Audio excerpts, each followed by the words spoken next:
स्वागत है आपका मेरे चैनल पर एक और वीडियो के साथ। तो वीडियो बहुत अच्छी होने वाली है, तो वीडियो को अंत तक ज़रूर देखें और चैनल को सब्सक्राइब एंड वीडियो को लाइक और शेयर ज़रूर करें। तो कहानी शुरू होती है कि एक राजा ने भगवान का एक मंदिर बनवाया और उसमें एक पुजारी को पूजा करने के लिए रखा। काफ़ी समय बीत गया। राजा की भी उम्र हो गई थी और पुजारी की भी उम्र हो चली थी, लेकिन राजा का एक नियम था कि वो हर सुबह अपने सैनिकों के साथ एक फूलों की माला भिजवाया करते थे और उस माला को पुजारी जी भगवान श्री कृष्ण को चढ़ाया करते थे। उसके बाद जब राजा भगवान के दर्शन करने आया करते थे, तब पंडित जी उस माला को भगवान के गले से निकालकर राजा के गले में डाल दिया करते थे। ये लगभग की दिनचर्या बन गई थी। पुजारी जी बूढ़े हो चले और राजा भी बूढ़े हो चले थे।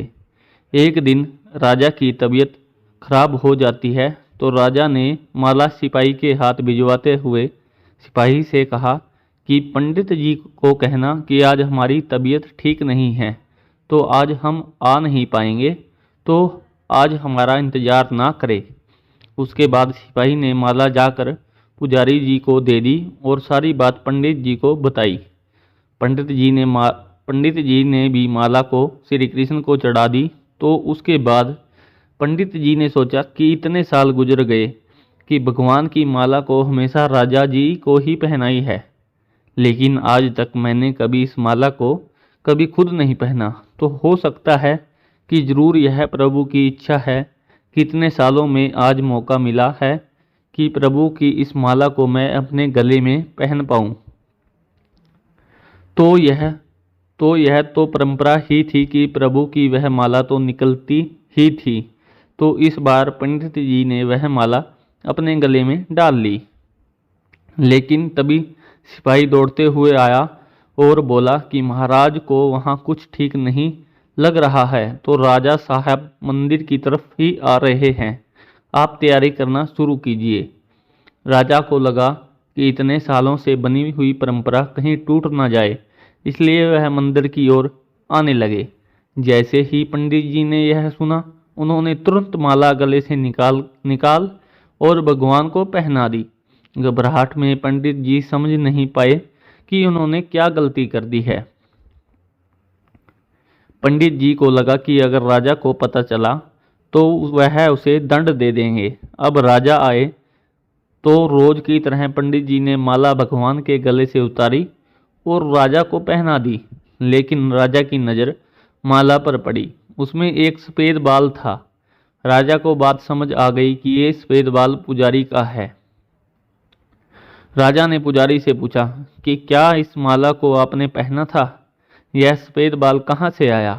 तो पंडित जी डर गए और डर के मारे बोल दिया कि यह सफ़ेद बाल तो श्री कृष्ण का है, भगवान का है।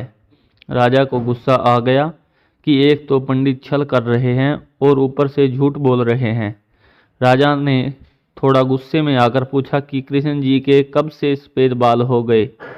ठीक है, कोई नहीं, मैं कल श्रृंगार के समय आऊँगा, तब देखूँगा कि श्री कृष्ण के बाल सफ़ेद हैं या नहीं। और याद रखना पंडित, अगर बाल काले निकले, सफ़ेद नहीं निकले, तो कल के कल आपको इस छल के लिए मृत्युदंड दे दिया जाएगा। और राजा गुस्से में तमतमाते हुए वहाँ से चले गए। और इधर पंडित जी को अपनी मृत्यु नजर आने लगी थी। वो श्री कृष्ण के आगे दंडवत कर लेट गए और बोले कि प्रभु मुझे क्षमा कर दीजिए, मैं लोभ में आ गया था, मुझे लगा यह माला मुझे ही भी पहननी चाहिए। मुझे बचा लीजिए प्रभु, नहीं तो कल राजा के हाथों मेरी मौत निश्चित है। पंडित पूरी रात भगवान से विनती करते रहे, रोते रहे, प्रार्थना करते रहे कि मुझे बचा लीजिए।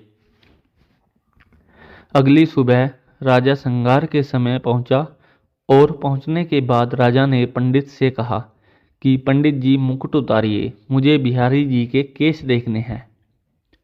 पंडित जी ने डरते डरते मुकुट उतारा और जैसे ही मुकुट उतारा राजा चौंक गया।